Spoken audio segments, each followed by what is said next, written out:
Uba lakman rembui badai menteri sarkar bapai yakna kampoi yang kejela halo kajing syakem jeng kilai ngut kibrio ki badai ki nongsong snong kasnong sabudari boy district haki pulit jeng kasam halor kajing keno bagi timu bantang ya kawai kajing king dieng ulapan pau ba umla satya ban rano ya kies na asam samai kelia halo kani kajing jaw lai thu bola yo bani kren baru MDC kamauti uba chal semarngan ha kaba ulapan pau ha uba kan sitom ban rano ya kies namar ba ya kitai kilai ngut lakem de ki pulit jeng kasam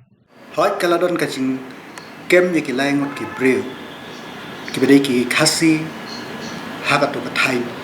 shatu haka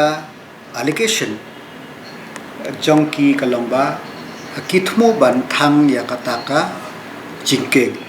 teka veracity jong kata kalong ngamla ban ong ke bedai ke balai na kaliang ka sarkar kala persang ban kibor ke pulit hang tila persang ban yakren bat nakaliang ke district administration ro kila persang Henry ya katu ka case kila register ke FIR but kala don hakti jongka court ban bishan te wala kataru nakaliang jongi phiti ka judicial process kamde ka masuk we bala de register but la forward support court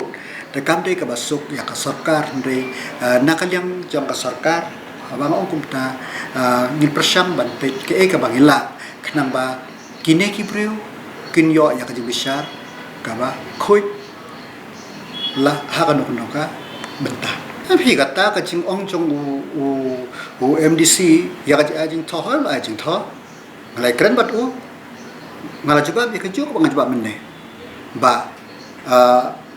menta ba kalau ada register ke la forward support udah ban sungtu ya ka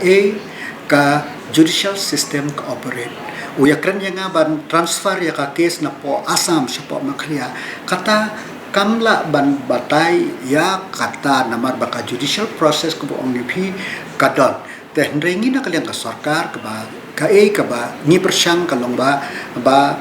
longkat balong nang ba kini ki breu ki badon hakan nakakam ba kinyo ban pelai yaki hakan no kodor bat kawai kalang ba halakan no ka jaka ki penyo ya ka bisar ka bahok laki dan kiti ni kinang ti ka jing pharep kalong nga namla ban batai subject to investigation.